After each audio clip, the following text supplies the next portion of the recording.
on their learning opportunities as of February 1st. And Deborah is working on minutes for last week's meeting. So if anybody else has had any follow-up from local school districts or superintendents or anybody with information about what's going on in their school district, if you get it to Deborah, and we will include that in our minutes. And I think that we might be looking at minutes tomorrow. So just again, let me or Deborah know if there's any additional information from last week that can be included. With that, we have passed the deadline for bill introductions, and we'll get right into today's topic. I'll just give a little bit of an intro. 2 years ago, I had a bill that was working on computing science and trying to allow for students who are taking computing science classes to count that class as a science credit for graduation. And we had a good hearing, but that bill did not get worked. And it was a starting point in the discussion for me working with the state board on computing science issues. I am very appreciative of the efforts that took place 2 years ago. Last year, the state board had a briefing that I got to attend over at the state board that was updating their progress. Some of the things I'm sharing today are kind of a preview of some things that I'm going to go over and talk with the state board tomorrow. And for those of you who do not have a 9 o'clock committee, you can join the state board meeting tomorrow, and there's going to be an update on some of the civics activities that the state board has been working on. But for me, even in my discussions with the state board and with you as a committee, I am a retired Boeing employee who learned continuous quality improvement.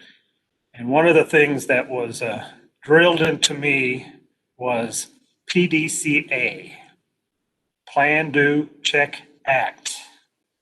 And so even my efforts tomorrow are an attempt to follow through on that type of a philosophy as we all try to work together to improve education for our children. And the computing science initiatives are a part of that process. I'm hoping that even from the hearing we had with my civic citizenship bill, that we will continue that effort as we move forward this session. And I will tell you that as a part of my efforts 2 years ago, I got to meet a lady named Katie Hendrickson, who is on this call today, I think. So is Katie, are you on the call? Or the WebEx? You are? Okay. And she is going to be sharing after Stephen King gives his presentation. And I'll probably, before I get to Stephen King, Brad, I'll let you give just maybe some brief remarks and let you more fully introduce Stephen. But I just, I felt like this was a good time on this topic because, you'll hear from Stephen kind of an update. I think there's 5 charts on efforts that have been going on. Like many things, the pandemic has caused disruptions, and I know that some of the information that I got from Katie just kind of, demonstrates that although we've got a start in the right direction with improving computing science education in schools across Kansas, we have had a few setbacks, and we have, again, opportunities now to assess where we're at and continue to do better in the future. So my intent in having today's briefing on computing science is an effort to educate new members on another important topic to me, an important topic to the state board, and to bring you up to speed on some things that I believe show how the legislature can partner with the state board and with Randy Watson and do our best to team up and improve education for our kids. So with that, I'll kind of wrap up my little intro. Brad, I'll let you, like I said, just share your remarks, and then I'll let you introduce Stephen. Team. Floor is yours, Brad. Thank you, Chair Hubert. Good to be in front of the committee today. We're in between. I'm in between breaks. Had to coordinate this between the board meeting, state board meeting this morning, which I just left, and we'll be back at here in a little bit. But it has been while a strange year for all of us, education and everywhere across the country. It has been a successful year or two relative to computer science. We've been able to hire a full-time computer science coordinator who I'll introduce here, and then take the recommendations from the committees, put those in place, and a lot of professional development, a lot of interest in computer science. So with that, I'm going to turn it over. While he has authored a couple books, probably not the ones that you're familiar with, but I do want to introduce Stephen King. He is our computer science consultant. So Stephen, I will turn this over to you. Did you write this, Dan? Is that what he was trying to tell me, or was there other books that you authored? I did not write that book. No. It's a great book. It is. Maybe you had a footnote in there or something. Yeah, no, it is. It is. My own writing is a pretty boring dissertation, honestly. And then I write fantasy, not the scary stuff. So. Well, you can share that with us later too. Thank you, and thank you, Dr. Duenschwander. I appreciate the opportunity to and thank you, committee members. I appreciate the opportunity always to talk about computer science. I've been at the Department of Education for a while now, and about almost exactly 3 years ago to this date, the topic of computer science education came up, and the idea was that we weren't doing enough, and I agreed. At the time, I was a career tech ed consultant for IT, and if you understand, the difference between career tech ed and what we do in standards, career tech ed only really works at high school and middle school, and only works with specific pathways, and is very kind of a narrow focus, a great focus, but a narrow one. And so I took the lead to work on computer science education. The first part of that, of course, was developing standards, because you got to you got to have a thing that basically document that says what computer science is before you can really start doing it. So it took us about a year. In April of 2019, we got those standards approved, and soon after, the board charged me with creating the computer science implementation plan, and that was actually where I got to meet Representative Hubert. We had almost 50 people on this committee from across Kansas. We had educators, administrators, a couple of legislators, we had board members. We had quite a few great folks from business and industry talking to us. And so we talked about how to implement computer science across the state of Kansas. I mean, it's one thing to require all districts to teach it, but if you don't have the capacity to do that, then that's problematic. And so the question is, how do we build capacity? And just to kind of set the stage, my goal has always been that every single kid, every single student in the state of Kansas should have the opportunity to learn not just computer science, but also computational thinking and the underlying skills associated with that. I've been teaching, I've been speaking across the state of Kansas. You don't meet people in no matter what sector it is, the agriculture sector, the manufacturing sector, it doesn't matter. They all talk about the importance of the ability to understand how computational thinking works and understand computer science. So it's an important topic to me. So with all that being said, let me go through a quick slideshow. I hope I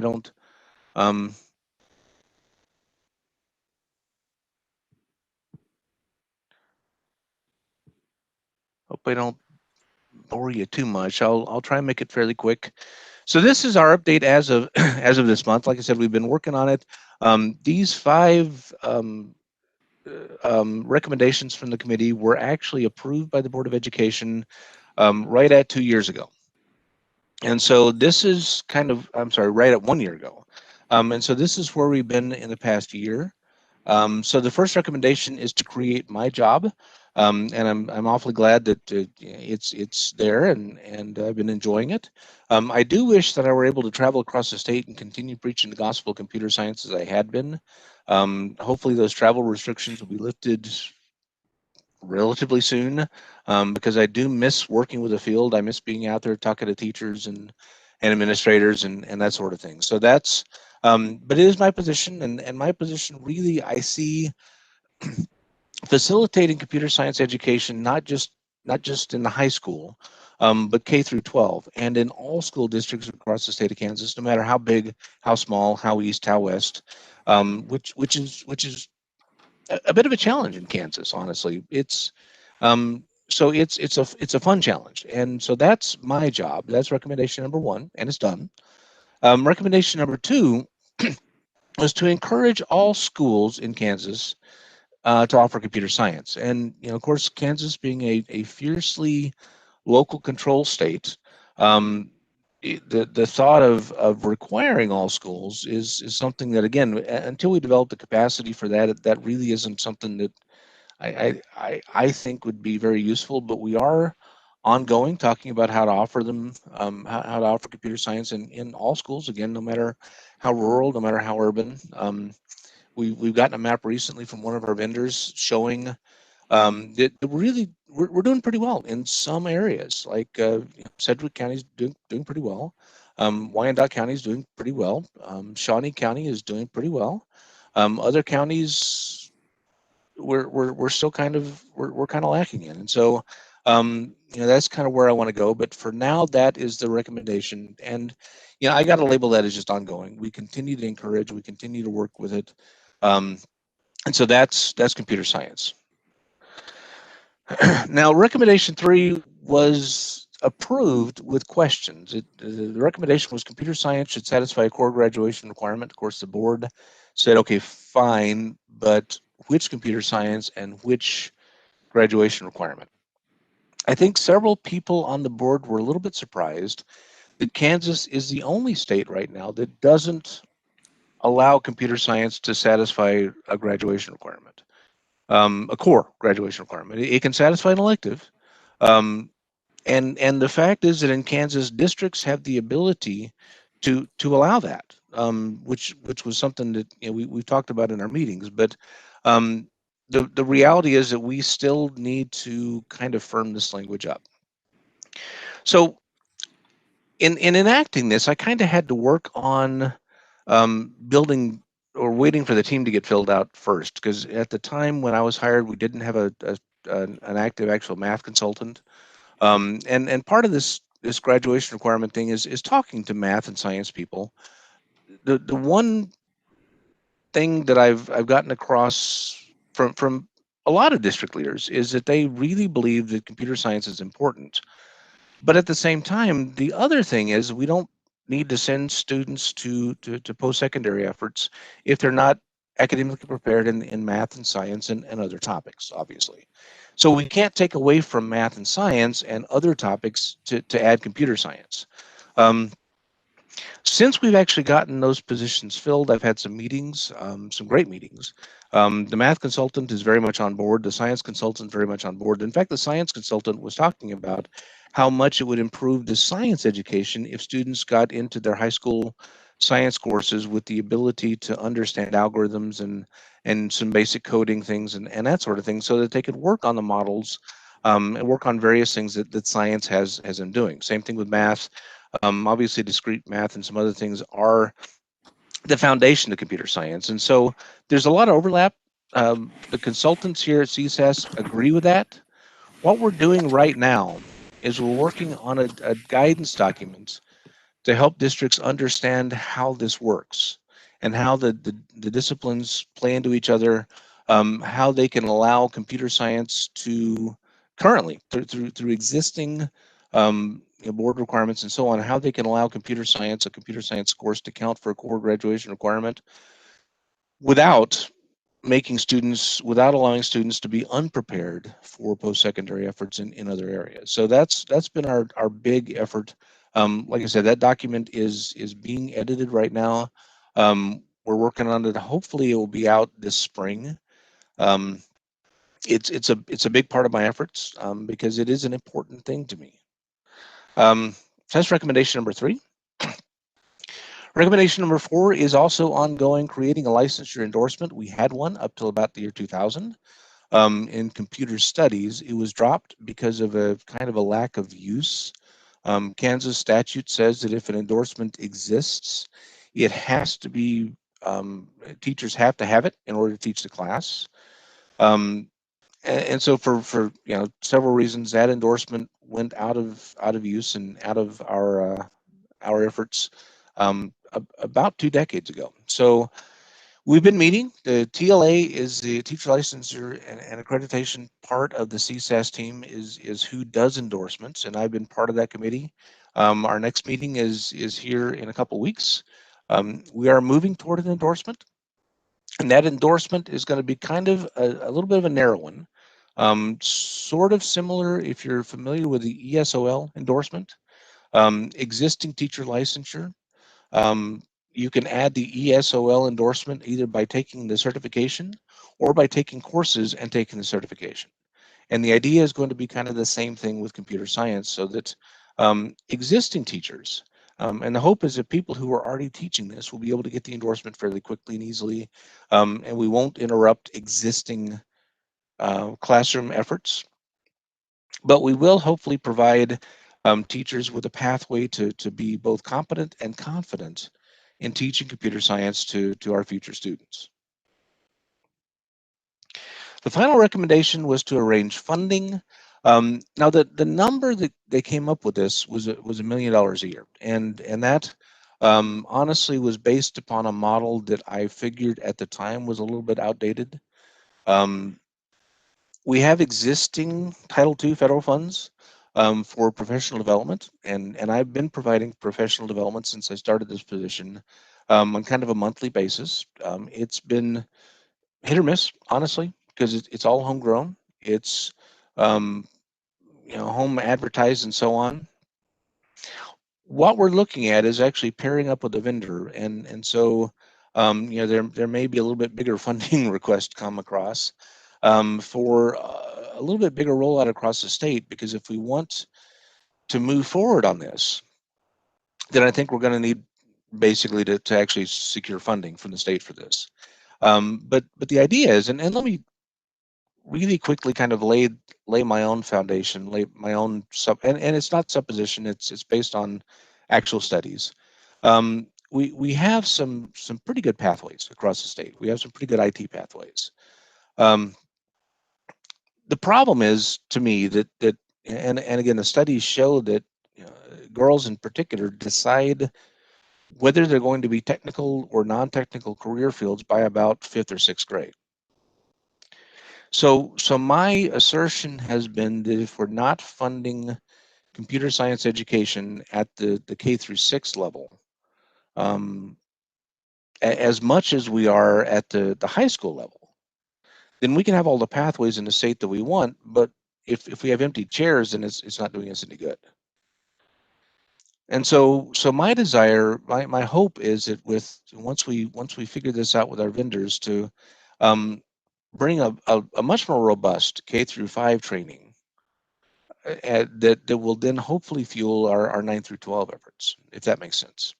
So hopefully I'll be able to have a little bit better number and stuff at the end. This is just talks are ongoing, and I just don't have any specifics to discuss right now. And that's the 5th recommendation. That's pretty much that's our recommendations.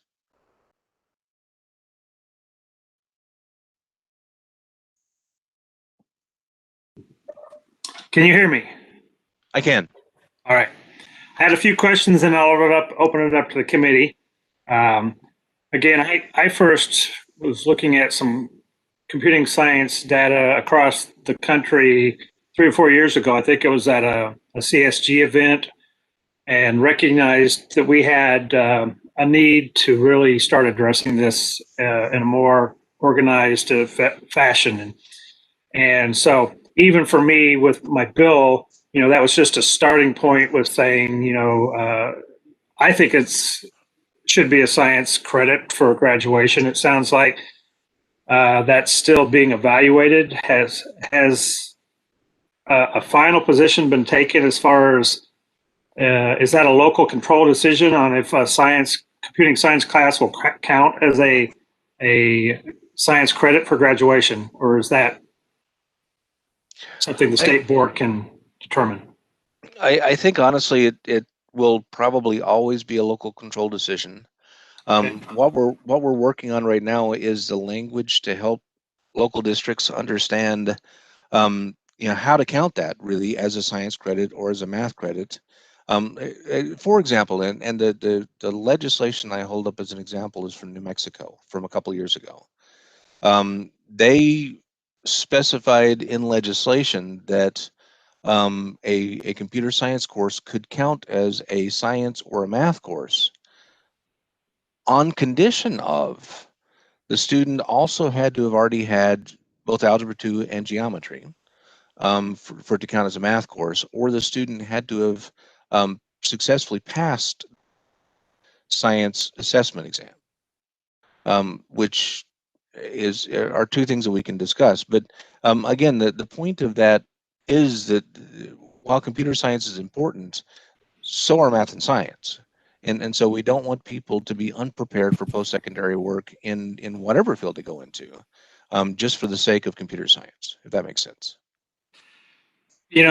My point, even in working at Boeing for 26 years, I took all the math and science I could. And, my biology class, my chemistry and physics class were great classes. What was my biggest weakness when I started and throughout my career at Boeing? Computing science was a hole that I was constantly trying to overcome. Mm-hmm. I look at today's kids and the world we live in with technology.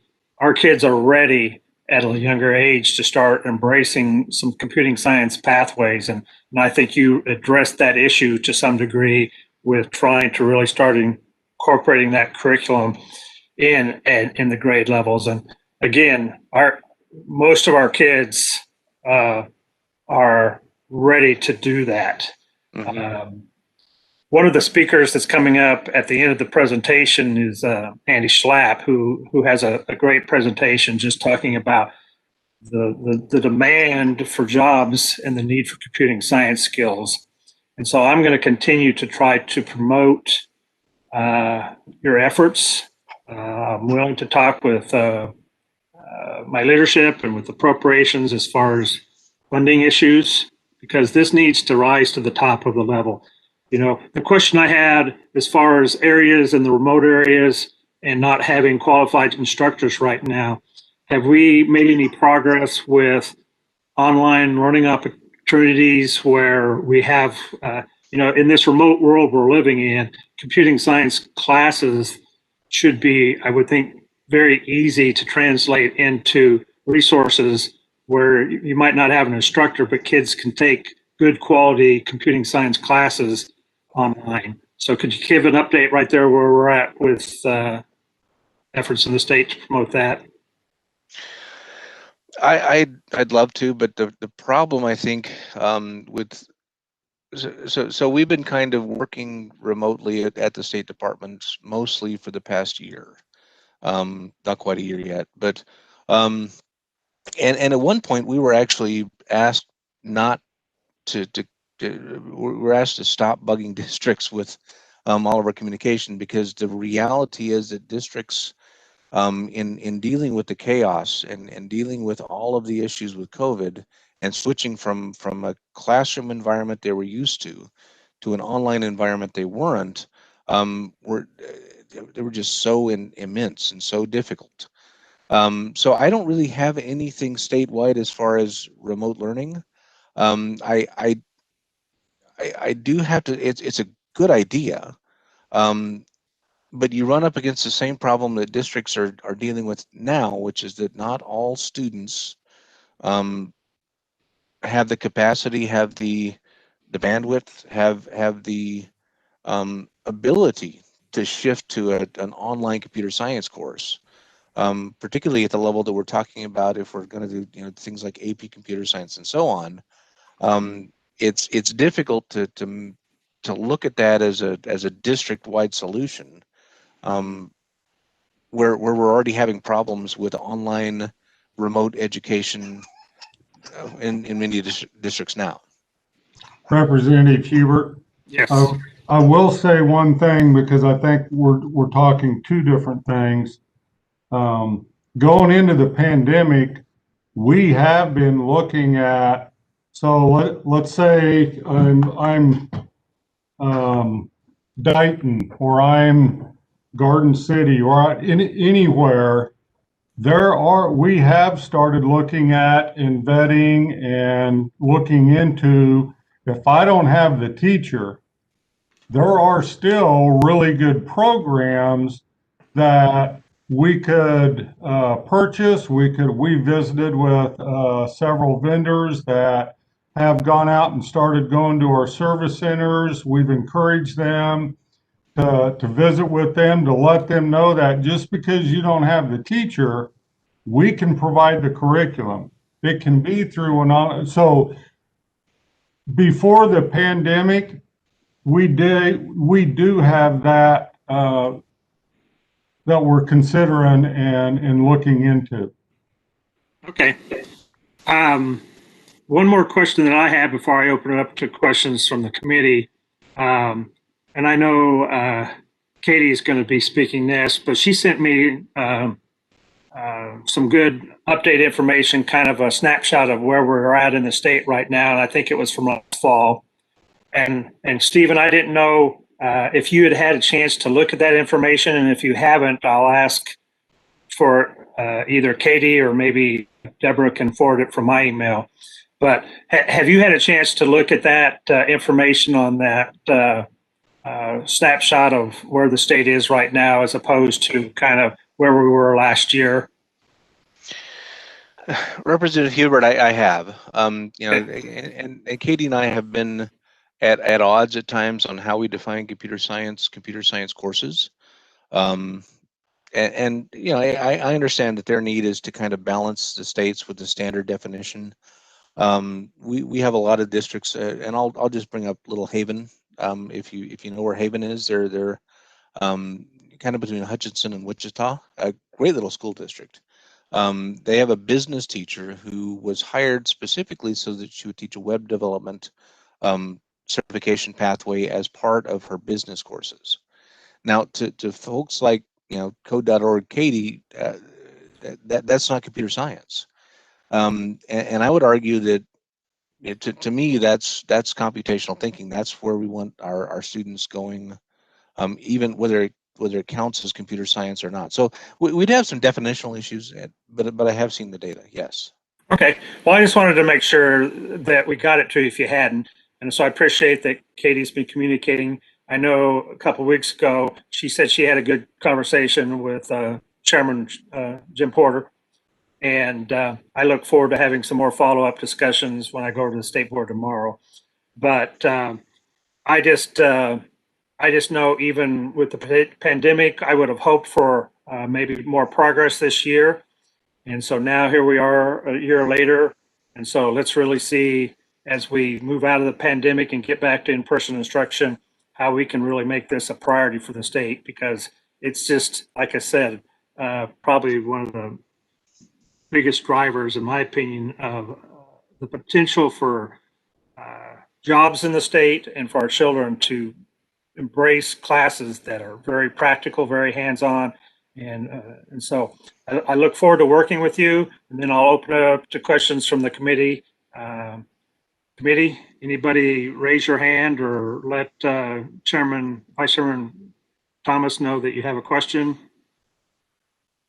Representative Estes has a question. Thank you. My question is for Stephen. Stephen, I missed a couple of details. Could you tell me when you started your position? And Yes. also when this passed? Oh, absolutely. Thank you. I actually started this particular position in February of last year. So I've been in the role now for almost 1 year. These recommendations were passed at the February board meeting. And so it's been about the same time frame with the recommendations.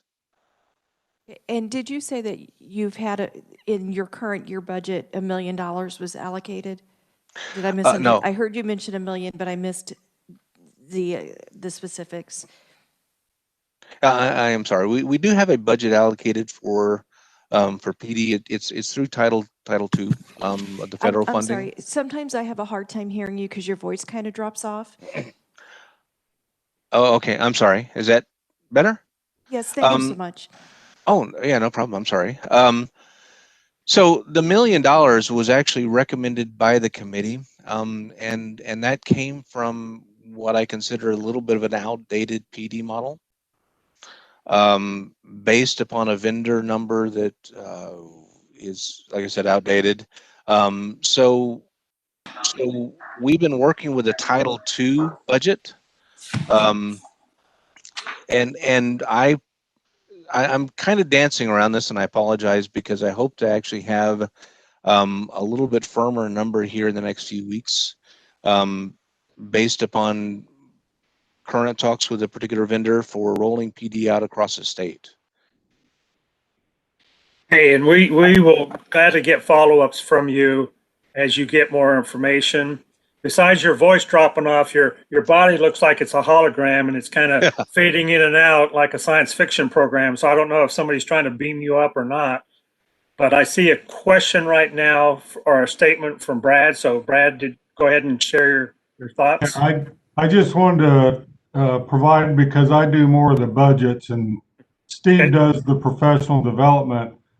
The $1 million was what was recommended it might take, but we didn't get any funds. So other than we reallocated positions, and while Stephen doesn't work for free, there was the cost of hiring the person, and then we added, so he's working with about a $30,000 budget. And that's out of our federal Title IIA professional development funds. All right. Thank you for the that. clarification. Further questions from the committee? I don't see any hands on my screen. Is there anybody there, Adam, that has more questions? Representative Sanders. Thank you, Mr. Vice Chair. Back to recommendation 3 about making it a core graduation requirement. So why is it that it can't be added? Why does it have to replace something else, or can it not be added? Or I don't quite understand that. I'll try to cover that, Stephen. You have several options. One, you could add it on top of what school districts or what the state board already requires. Two, you could, which currently happens, it can be allowed as one of the 7 electives, because the state requires of the 21, 7 of those being electives, and this currently fits that.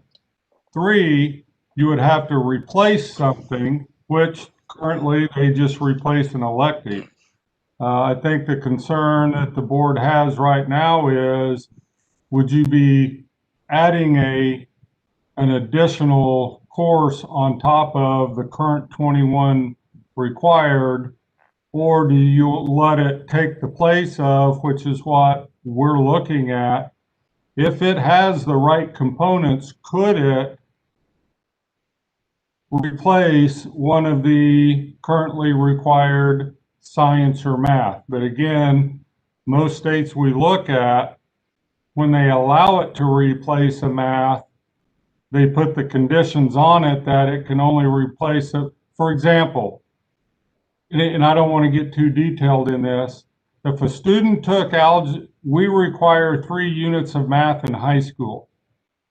So if a student took Algebra 1 as 8th grade, geometry as a freshman, Algebra 2 as a sophomore, could this then replace that third math, knowing they've already had what a lot of kids traditionally have in high school? So that's what we're looking at, which is what a lot of states, they say it can replace a math, but only after you've had Algebra 2. Well, some kids have Algebra 2 as their sophomore year. So those are just some things but right now the state board has not looked at adding it as the 22nd credit. Did you get your answer, Representative Sanders? Thank you. And my goal even is not to add a 22nd credit, but, you know, and I'm looking more towards the science, because we need to promote, you know, this as a science class. You know, if you're going to be a doctor or in the medical field, yeah, I appreciate biology is a very important class. But for a lot of other people, biology is not going to be a driver in your career. And so you should be able to choose, maybe instead of biology, to have a computing science class count as your science credit. I saw you raise your hand, so if you wanted to comment on that, I appreciate your response. And along with exactly what you're thinking, the committee was thinking the same thing. If it were to replace one, it was science. That's what my bill spelled out, and I look forward to continuing to work with you on these issues. Thank you again, Stephen. We're going to go ahead and keep moving on with our presentation. Katie Hedrickson is somebody that I, through this process, I've gotten to be friends with. We had lunch together in Wichita. She was actively involved, even at the time, with meetings going on at Wichita State. That was the state board's effort to have this task force. And so she has been a great resource to me. I know she's been a great resource to the state board and the task force.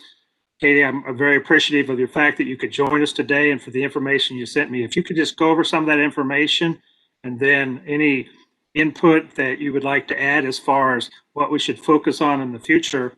One of the recommendations I'm going to make even tomorrow when I go to the state board is that we could try to get you on the agenda with Stephen King maybe next month or in the next couple months. So we'll try to coordinate that with your schedule, and then talk with Jim Port and Randy as seeing if we can coordinate that. But the floor is yours, Katie. Great. Thank you so much for that introduction. I'll introduce myself and what code.org is, and then I will share my screen. I have some slides where I can share some graphs and charts and things. So I work for code.org. We're a national nonprofit. Our goal is that every child has the opportunity to learn computer science K through 12. We have curriculum, we do professional development, we do the hour of code, but we also want to support states in creating the policy framework and the system that supports computer science in schools. I myself am a former middle school math teacher, and I currently support 10 different states and their adoption and implementation of policies around computer science education. So I kind of see my role here as sharing what other states have done. I've been with code.org for 5 years and have tracked data and implementation and policies across states. So I can share kind of what other states have done around licensure, what they've done around computer science as a grad credit, and kind of those types of things. So I believe I can share.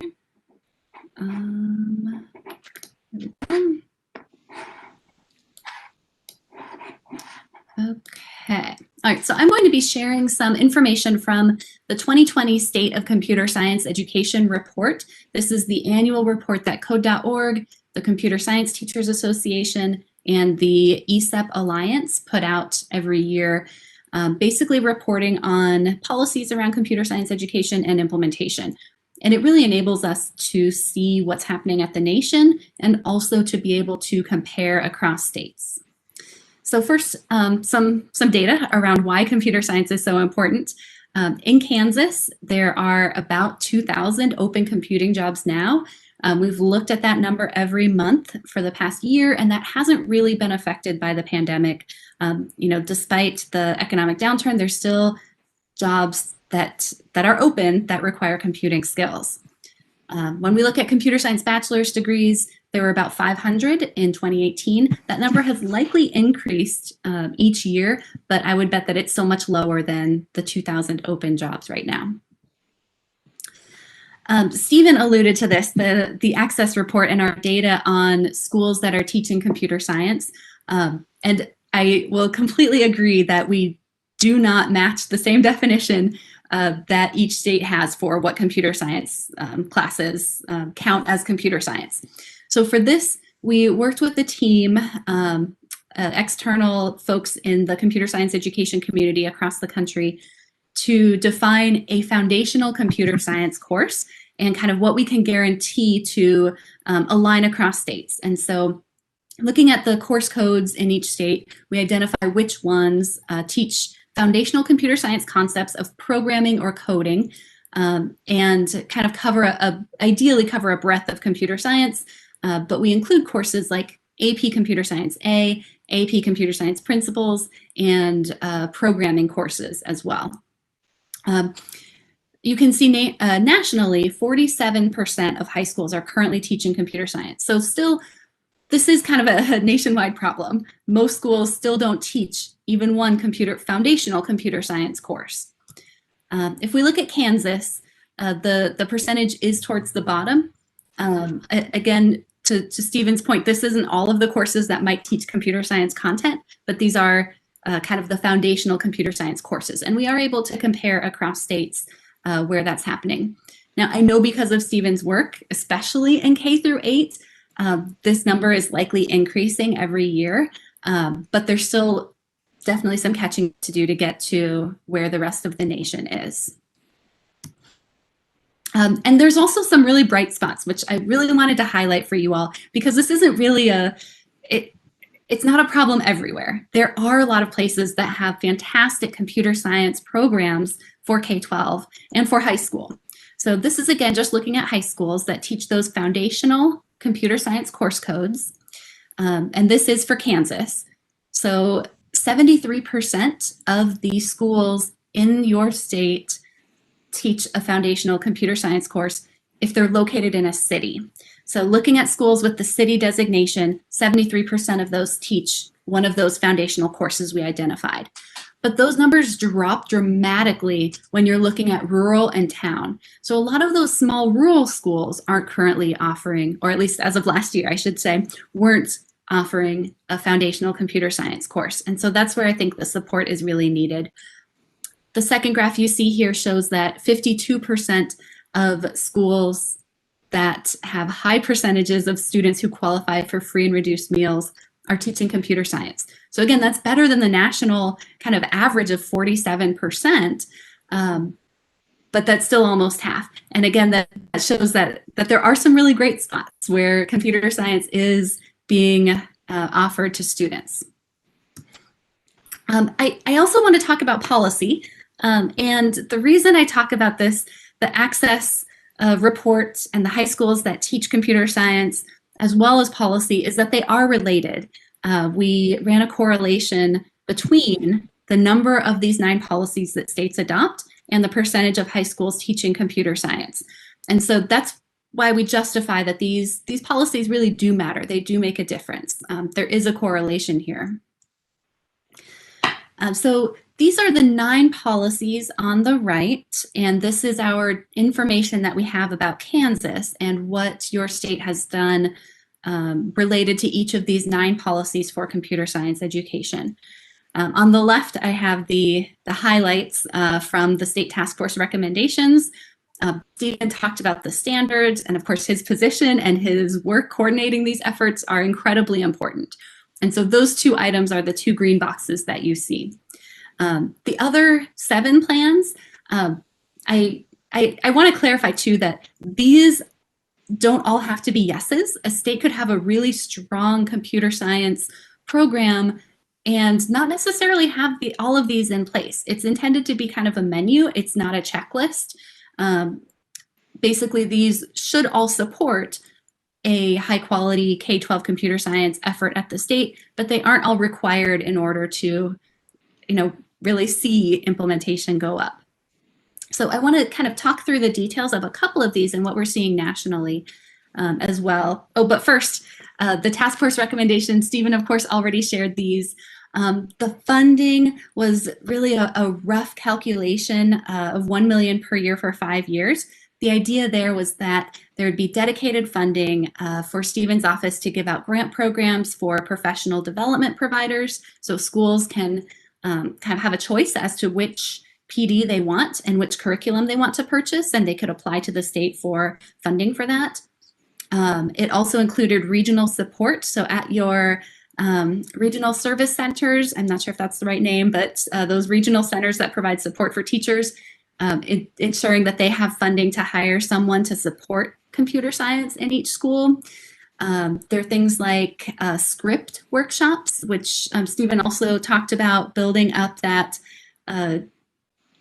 building district plans. And there's a really great process called Script out of CS for All that can also support the building up of those district level plans and making sure every school within a district is working towards that district plan.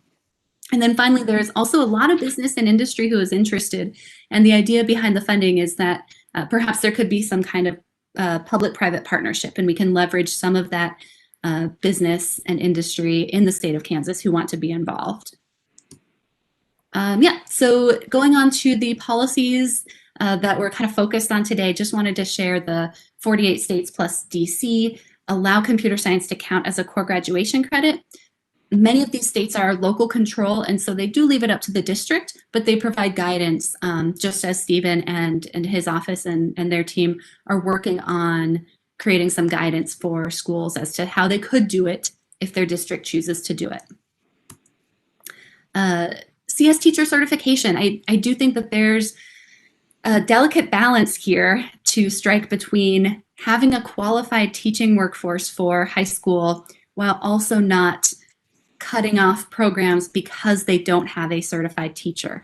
And so there are 40 states plus DC that have a certification for computer science teachers. They don't all require them like Kansas would, but some of them do. And so for those states, there's a number of strategies to ensure that each school is able to support helping their teachers get certified, different supports for those individual teachers.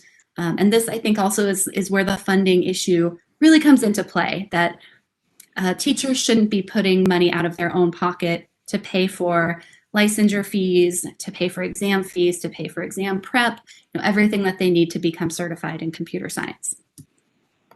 And so that ties really well into state funding. There are 29 states that have put a line item for computer science education and expanding those programs through professional development and school district support in their state budgets. Missouri, your neighboring state, and also one that I cover and work closely with, has $450,000 each year in their budget for computer science education, and a really nice grant model there for supporting teachers and supporting schools. So all of this data, all of those reports can be found at advocacy.code.org/stateofcs. You can download the Kansas specific document or the full report. There's a 100-ish page report that tells you a lot of this data that I just shared. One other thing I want to highlight that is not actually a policy that we are recommending, but it's something that I'm going to unshare now. So it's not a policy that we're recommending, but kind of relates to the computer science as a graduation requirement discussion, is that there are now some states looking at making computer science a graduation requirement on its own. And again, that's not one that we are advocating for generally. There are a lot of other issues in scaling up and making sure that schools are even teaching it. As I shared early on, 47% of high schools are teaching it. Most schools don't teach it. If 53% of high schools aren't teaching it, we can't have a graduation requirement for those schools and those students. So that said, there are a couple of states that are exploring having computer science as a graduation requirement. And so I think we're going to see more states looking at that so that it's not substituting out for a math or a science, but it is instead computer science as its own right. So just something else to consider. But that's kind of my information that I had for you all, and I'm happy to answer any questions. Katie, I really appreciate, like I said, it's great information.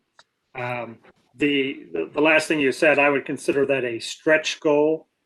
We're not even close to being there, but if we do what I think we can do over the next 5 years, that could be something we could look at in 5 years.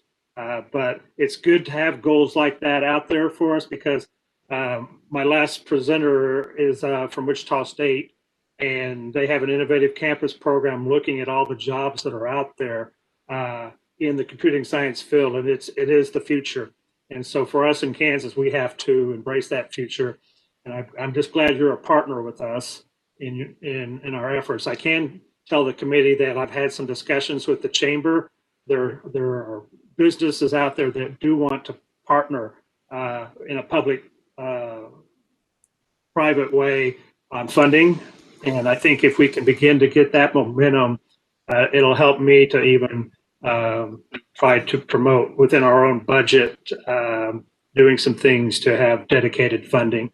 And so that's my goal. And I do hope that in the meeting tomorrow with the state board, and I think you said you might be able to just to listen to that discussion, but I think it would be very beneficial for the information that you and Stephen King have presented today to be on the agenda at some time here in the future for the state board. And I think Jim Porter's very supportive of that. So I don't think we'll have any issues with, at some point in time, getting you on their agenda.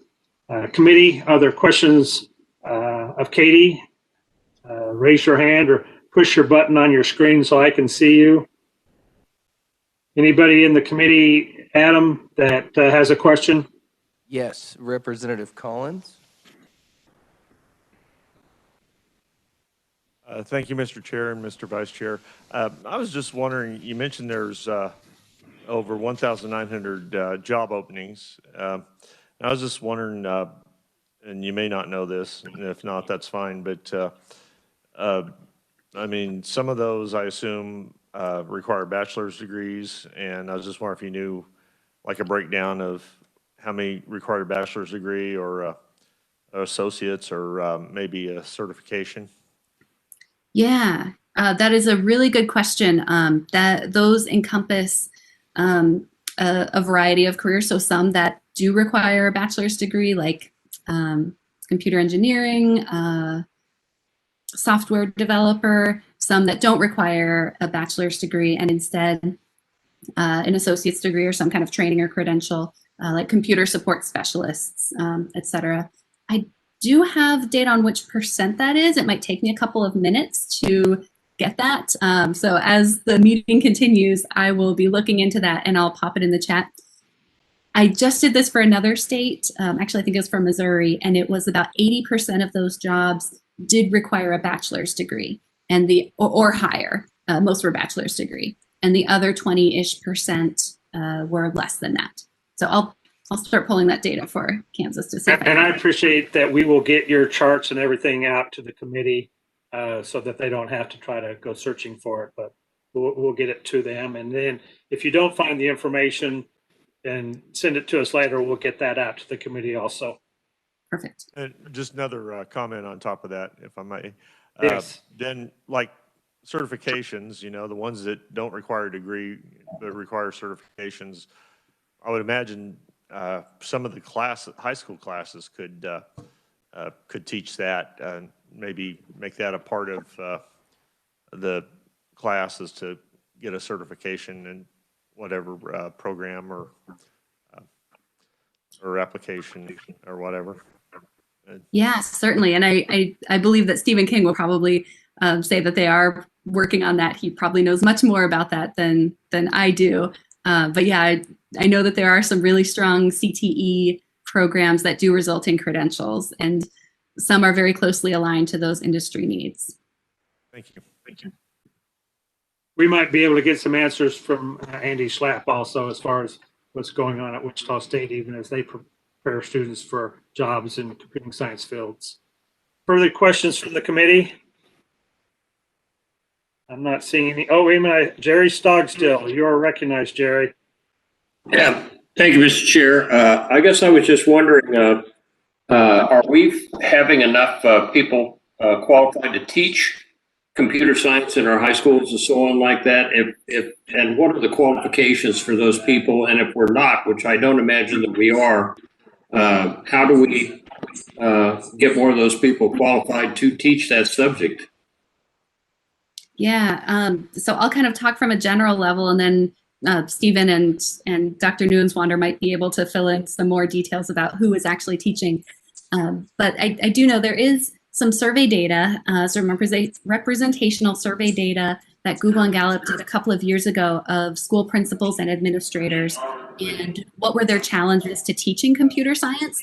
The number one and number two challenges were they didn't have a teacher, and they didn't have the funding to pay for a teacher. Number three challenge was other subject areas also took priority, and so they were worried about subjects that were being tested. And I'm sure right now that would be a similar issue, that there's a lot of other things going on in schools and they can't really think about offering something additional. But that said, the number one challenge was teachers. So I think that there is a lack of teachers. We also have data, and ks.gov and Project Lead the Way and a number of other providers have really solid data that summer professional development experience can be sufficient to get a teacher prepared to teach computer science, even if they didn't have training before. So with that summer experience and support during the school year, a teacher who might be currently certified in math or science or arts or language arts or social studies is going to be able to teach a rigorous high school computer science course. And this is where I might need Stephen to jump in, but I believe right now any teacher in Kansas who's currently licensed in any other subject can teach that computer science course. Is that right, Stephen? Sort of, yeah. So most computer science courses are at the high school level, which then falls under what we call Chapter 5 of the Licensed Personnel Guide. In order to teach those courses, you have to be licensed at that level. So you have to be an actual licensed high school teacher and have satisfied your district that you've had computer training that matches that course. Now, it's up to the district in terms of what that means. And so part of what we're doing right now with the TLA group that's working on computer endorsement is firming that up a little bit and saying what a licensed, what an endorsed teacher actually looks like. But right now it is very much up to the district. It's not sure they do have to have training, but what that training looks like is really dependent on what the district says it looks like. Stephen, I want to add one other thing because I think that's super important. Although those teachers might have that training, in order to become certified in many states, those states that have a teacher certification, they, for example, have to pass a Praxis or a Pearson exam. And so if that becomes the case in Kansas, I think it will be incredibly important to make sure that those teachers, even though they might already have that PD in training and be approved by their district to be teaching the course, that might not be enough to get them skills and the content knowledge that they need to pass that Pearson Praxis. So what we're seeing in other states is that they need to have other supports for those teachers. So it's that professional development piece, but then it's also some additional, it's not just the professional development for teaching that course. They also need additional professional development to be able to pass that Pearson Praxis. And there are some national models out there that have taken advantage of, some virtual models and so on. But having that kind of support for teachers is really crucial. No, I agree. And actually part of our discussions with the endorsement that we're going through right now. It's too early for me to say anything officially, but we've said the word praxis quite a bit. So I think at the end of the day, it's going to be a praxis sort of certification, if not the praxis itself. And there's a UTeach program out of University of Texas that is fantastic for preparing teachers to take the praxis. So yeah, there's definitely some supports out there. They do cost money, but are really great for getting teachers certified. Okay. Mr. Chair, I had one question, maybe actually of you. When you're speaking with the Board of Education tomorrow, maybe you could ask them if they are working perhaps with the Board of Regents as far as teacher certification goes, and maybe they ought to be looking at the curriculum that they're offering in our teacher education programs to include more computer science in those areas, because I think it's absolutely critical for our students. And I was really pretty dismayed to see it was only being taught in 47% of our high schools. And so maybe that would be a good co-project between the Board of Regents and the State School Board. Send me a text on that as a reminder, and I'll follow up on that tomorrow. Hopefully. Okay. Great. Can I? Thank you. Yeah. Can I address that? Okay, make it quick because we have one more presenter, and I don't want to, get too long with the committee meeting. Thank you, Brad. I just want to follow up the representative that is in place. Are all of our higher ed teacher prep programs have developed standards for computer science and for endorsement. They will, and our teachers will be ready to start taking the praxis next year.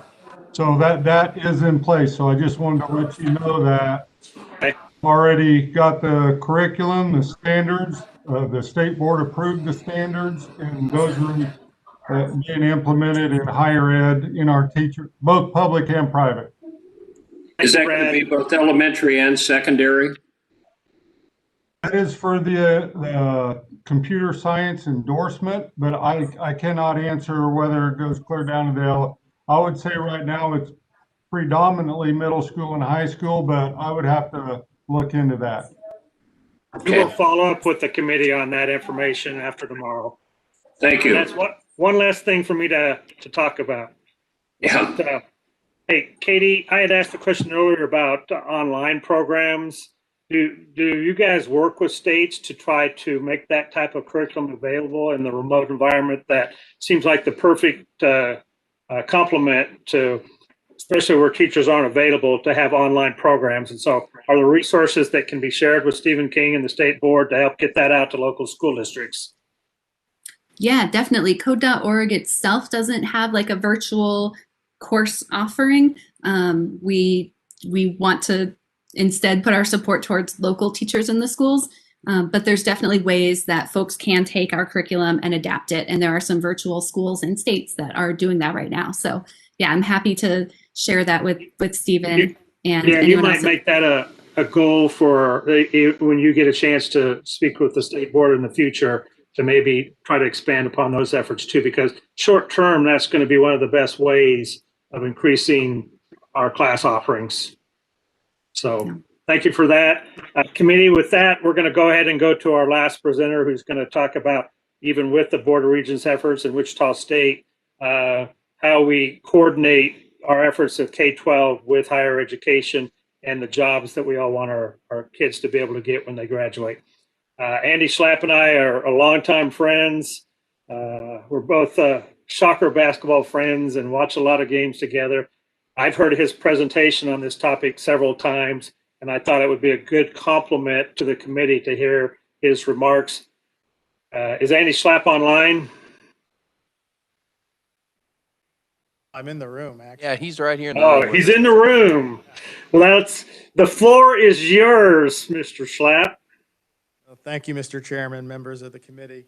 I appreciate your time. It's been a long day, and so I'll try to be brief. Speak into the mic. Can you not hear me? This is something I'm extremely passionate about and love talking about. It's going to be a much higher 30,000-foot view of what's happening and why we need to be talking about these things. So one of the things, Representative Collins, when you start talking about the educational requirements for these open jobs, that becomes super critical. And we can go through and say, hey, it used to be you got educated till about 7th grade, right? 8th grade. And then all of a sudden the Industrial Revolution comes and we have all this machinery. And we go, oh, you need to have a driver's license. You need to be able to use this. High school was created because we realized we needed more education than we were giving our citizens at the time, only to make sure we addressed the needs of the economic growth that we were seeing. And that's what's going on right now. And just one thing, if you walk away from one thing today, for the last 42 years, every net new job in America, that's every single one, 100% of all new jobs in this country are in technology. So if we ever wanted to say, where do we need to focus and what do we need to do? It's in technology. And I get it. It's hard to go to a university and get them to change. It's hard to get K through 12 to change. But here's a fact. That's where the jobs are. And that's what the people of Kansas are going to have to do if they're going to compete in this new economy. So that's where I get back to one of the things we're doing at Wichita State is perhaps for a lot of people, if that's where we are, a high school degree is not going to be enough. And it's not going to be a choice to go and get on to, maybe not a bachelor's, but maybe it's a certificate, maybe it's an associate's degree or something. Because the type of skills that are required in these jobs are not being met by the current educational system. And that's just a fact, right? So, and we're in a major disruptive period. And I would go back and say probably we could argue, I would argue, that the last time we went through disruption like this is when Gutenberg invented the movable printing press, right? So if you wanted to know something back in the 1600s, you had to go to somebody who knew something and they shared you the information. And all you knew was what that person told you, right? The printing press gets invented and hundreds and hundreds and hundreds of thousands of books get printed. And people start reading them. And you know what they do? They start questioning the people that were telling them what they were supposed to do, right? I don't believe that. That's not what I'm reading, right? And I will tell you, right? And so just think about how many Christian religions were created from that one invention because people started reading the Bible and questioning what people were telling them. And it's very similar to what we hear today, right? You're not smart enough to understand what you're reading. You haven't been educated. You haven't been able to do these things. It didn't matter. The cat's out of the bag. People are reading, and the world is a different place. And I would argue, as we're going through this disruption we're going through right now, that that was probably a more stressful time than what we're dealing with right now. But 100% of the disruption we're dealing with right now is technology, right? Digital, and we're talking about digital literacy. We are now able to communicate to the world instantaneously, right? I sit there, I have a young son, and for me to get away, I got in my car, right? You know how kids get away today? They go in their room and they get on their computer and they're talking to people all over the world. And I sit there and go, what a waste of time. You need to get out. And they're like, I'm talking to people all over the world. Why do I need to get out? It's just a different place. So, but that ability, one of the things that's also happening is there's a tremendous amount of regionalism that's happening because of that. So think about microbreweries, think about farm-to-table restaurants, right?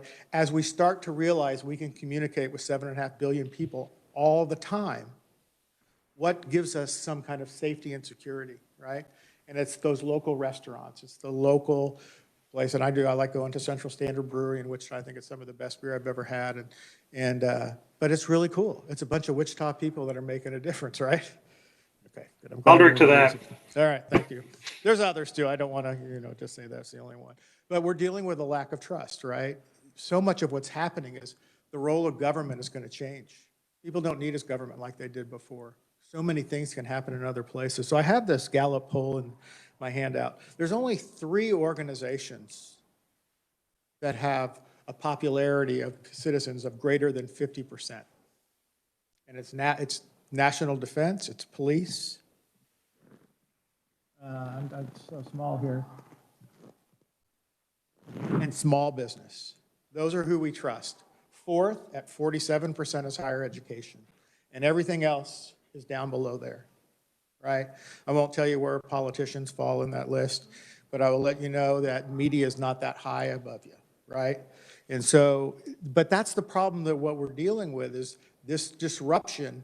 We don't trust the systems we had before because we have access to so much information and we don't know what's real, what's not real, what to believe or not believe. But these systems we've had in place for 100 years are not meeting the needs of this new world. And so that becomes really important. But I think to understand that, And I want to give you, this is for me more than anybody, a history of Kansas and how Kansas participated in all the economic activities of this country from the very beginning. So if you think about the 1800s and the mechanization of farming and the railroads, two things happened. One, a major railroad spur went right through Kansas and connected the east and west of this country. And it opened up all this wonderful farmland, right? And so all of a sudden, you could get to Kansas, you could farm, and you could move your product to other markets and make money. And so in the 1890s, 3% of the US population lived in Kansas. That's how great of an ag state we are, right? That population has been going down ever since as a percentage. And so today it's about 0.84% of the US population lives in Kansas, and it's decelerating and going down faster than it's ever gone. So Kansas benefited from the economic activity that was happening in the country, which is railroads, and having farmland, and being able to produce more crops because of the mechanization of agriculture. And we were participating pretty highly in the economic future of this country. So we go to the second industrial revolution, right? And this is about manufacturing. And it's the invention of the incandescent light bulb and energy that you could work 7 days a week, 24 hours a day. And you could get farmers who maybe had time during the day to go to work. So we had an active workforce that was ready to work. And as you guys probably all know in this room, the world's largest energy supply was located in El Dorado, Kansas, right? So the world's largest oil field was in El Dorado. So we had the ability for cheap, easy energy. We had the incandescent light bulb. We had a workforce. And that's why Kansas became such a manufacturing powerhouse during that time. Now, what's happened since then? And I have a chart here. Manufacturing's still great. I think it's the largest, well, I know it's the largest economy in the state of Kansas by many factors, but it's not growing. There's not more people working in manufacturing today than there were 40 years ago. It's pretty flat. So you look at agriculture, right? There's not more people farming. Fewer people are farming. The technology allows us to farm more ground with fewer people. You think about manufacturing and automation, doesn't require as many people. So when you start looking at Kansas and saying, why are we not growing? It's because the industries we are in are not the growing industries. It doesn't mean we don't have wealth. It doesn't mean we're not a player. What it means is we are in industries that are not where the growth is.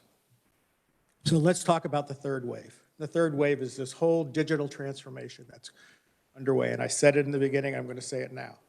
All new jobs in the American economy, net new jobs, are in technology. And so I asked this question, what does Kansas have that gives us the distinctive competency or ability to compete at a more efficient rate than other states when it comes to technology? And the answer is we don't, right? So we have a choice to make as a state. Do we invest in the future? And we've seen it. The pandemic has brought it all to us. The fact that I never thought I'd be sitting here with people at home, right, on a Zoom call, and we'd be talking instantaneously, it's happened on steroids. We knew it was coming. I didn't know it was going to be this quick, right? And we better start addressing it. So what are we doing to make sure that we're dealing with this new economy that we have not had to focus on before? So a couple things that, just understand, I said this already, for the last 20 years, I think it was 2.7 million people lived in Kansas. 20 years ago, it's 2.9 today. As far as a percent of population, you know, I told you that number already, 3% in about 1890. Today, it's about 8.85 and going down. We are the 5th state in outmigration. So there's 5 states that are losing population. More people are leaving than moving in. And it's Illinois, New York, Connecticut, New Jersey, and Kansas. So it's not a great place to be. So what do we need to do to grow the economy? And to me is we need to make sure that we are training our students and us in the future, which is technology.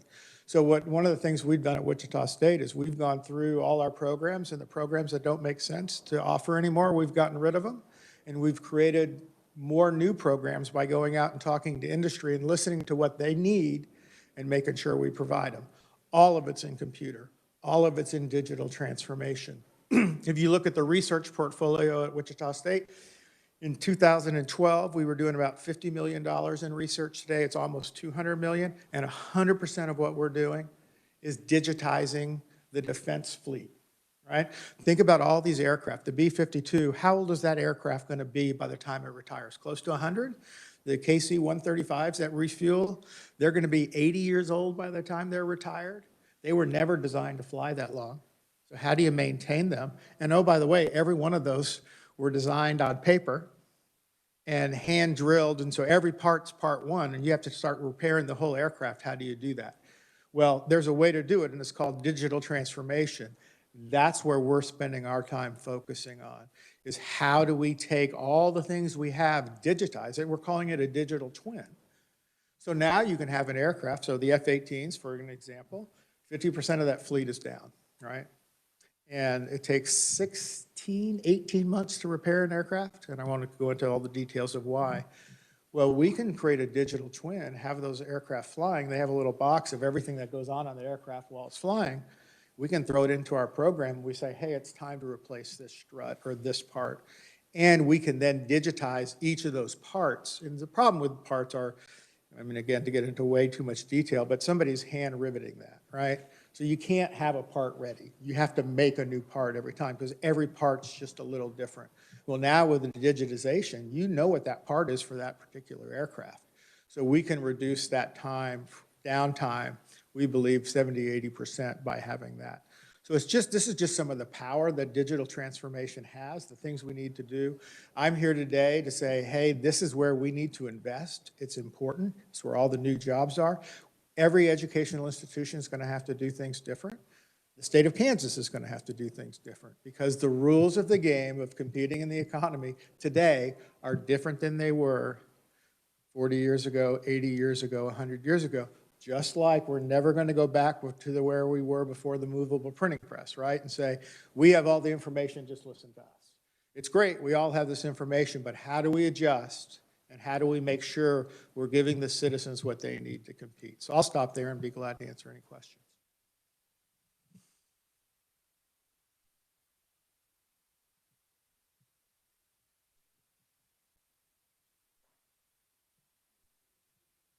Yeah. Steve, we All can't right. hear you. Sorry.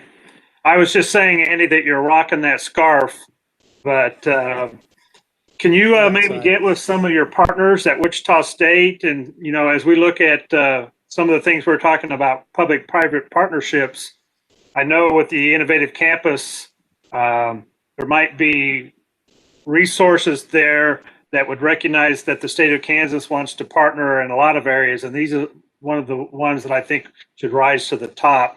I know in the Kansas City area, Cerner, Garmin, and others are part of the chamber's businesses that want to work with us. But I'm thinking with the partnerships you have, you might help us to promote computing science education in our K-12 system. So if you could help me to do that. Yeah, go ahead.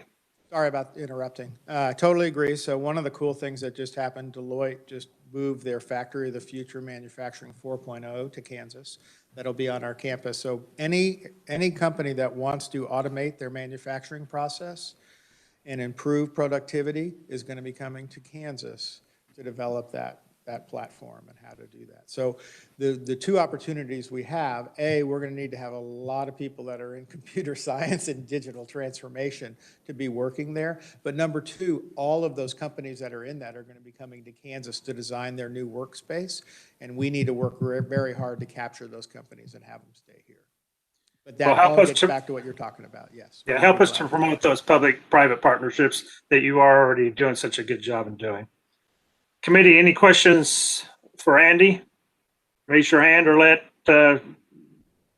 Vice Chairman Thomas. Got a question from Representative Estes. Thank you. Andy, You know, you sit here and listen to us have a conversation about core graduation, and you also made a comment that was interesting to me about institutions can be slow to change. How do we reconcile walking, or how would you envision as a best practice of that core graduation dilemma we have in front of us? You know, I guess this is the great part of my job is I don't have to worry about those details, right? And you do, and everybody else. Here's the deal. Economies don't care. They don't care what Kansas does, right? We can change our curriculum or not change our curriculum. We can educate people the way we feel we need to educate them, and we can do whatever we want. The issue is you don't have to, the economy just won't have Kansas participating. So we have to ask these difficult questions of what is important in education. So here's a little example I would tell you, and this will take a little bit of time. When I was growing up, and I'm an old person, but I was given a book, right? And TV went off about 9 or 10 o'clock. I don't know if you watched Star Spangled Banner, and if you woke up in the middle of the night, there was nothing on. So you got a book, right? And if you were lucky, your parents read that book to you, and you're like, I like that. But you would go to bed, and you'd open that book up, and you'd look at those pictures, right? And you'd think about this person, what are they doing? And all this imagination was going on. And what we did in the educational system is we said, we're going to teach you how to write a book. We start in kindergarten. Here's the alphabet. Here's numbers. Here's art class. Here's how you graph mathematical formulas. Whatever you want to explain to people, we're going to give you the tools necessary to do that. So when you graduate, you can write your own book, right? Today, the kids are walking around with iPads and this. So they're not walking around a book. They're being exposed to a different thing than we were. And we're saying, hey, we're going to put you back and teach you how to write a book, when we should be saying, how is technology used in everything we do? You want to write a book today? You don't have to go find a publisher in New York to publish your book. You can go publish it yourself. And if you know how to use the internet and market, you can do that.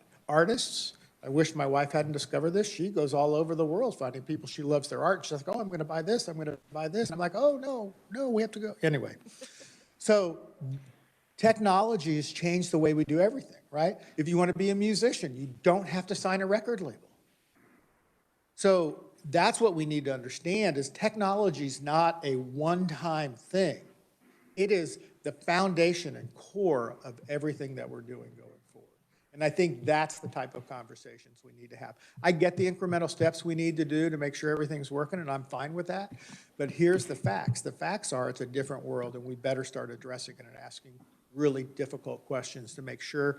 Because I get back to, like with the 787, which is all made by a machine, people in Oklahoma or London can be shooting ones and zeros at that machine and having it being operated, right? They don't have to be in Kansas to do that. And then the workers, when the line goes down, they can send somebody from Oklahoma or Arkansas to come in and fix the line and leave. So we don't need to have anybody here. Same with farming, right? You don't need to be on the tractor to farm anymore. So those, from my perspective, that's where we need to focus. That's what we need to understand. And we want those jobs here. And we want to exploit the technology to improve our economies. Does that answer your question? It does. Thank you so much. Committee, it's almost 3 o'clock, and I appreciate your patience. This is just a huge issue for K-12, for higher education, and for the future of Kansas. And I will do what I can as chair of education to try to facilitate what we need to do. I appreciate your listening, and I hope that you all will work with me to help to make sure what we need to do to keep jobs and to grow jobs in Kansas, so that when our kids get a good education in Kansas, they'll have jobs to stay in Kansas. So we won't keep dropping down the list as far as we're gonna lose a congressman.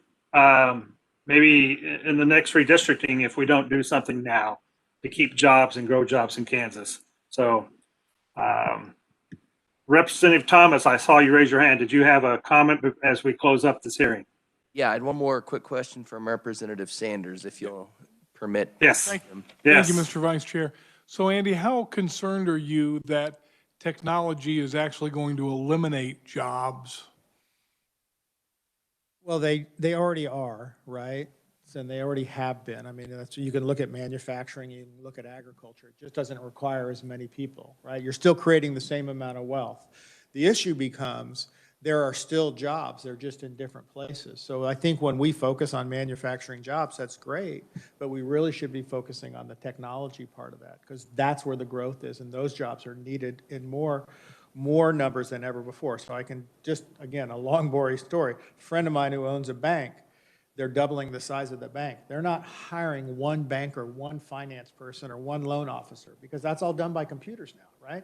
They don't have to look you in the eye and say, are you trustworthy? Are you worth giving you money? That computer tells them in about 6 seconds whether or not they should give you money, right? So now the issue becomes, what's the technology they need to have in place to protect their assets and get money out to the people? So it's just the world is changing. And so that's my point is it doesn't mean we're not going to have banking. It doesn't mean we're not going to have farming. It just means the type of jobs and the type of people skills necessary to do them are going to be different. And that's the things we need to focus on. All right. Well, committee, hey, help me to continue to promote this effort. And thank you for your participation today. I thought it went very well. With that, committee, we are adjourned, and we will be meeting tomorrow at 1:30. The leadership's already told me that they will finish up on the floor in time for us to be in committees on time. So I will see you on the floor, and then I'll see you in the room tomorrow at 1:30. With that, we are adjourned. Thank you for all the participants who helped share information today. And I look forward to following up with you even as we meet with the state board tomorrow. Thank you.